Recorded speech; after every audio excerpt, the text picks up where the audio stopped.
ಇದ್ದಿದ್ರೆ ಅದು ಒಂಥರ ಮಾಡಿಸ್ಬೋದಾಗಿತ್ತು. ಹಾಂ, ಅದೊಂಥರ ಮಾಡಿಸ್ಬೋದಾಗಿತ್ತು. ಅಷ್ಟಪ್ಪ ಅಂತ ಮಾಡ್ಕೊಟ್ಬಿಡು.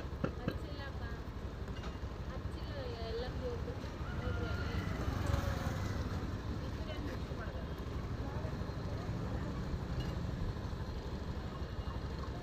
ಇಲ್ಲ ಅಲ್ಲೇ. ಹಾಂ, ಹೇಳಮ್ಮ.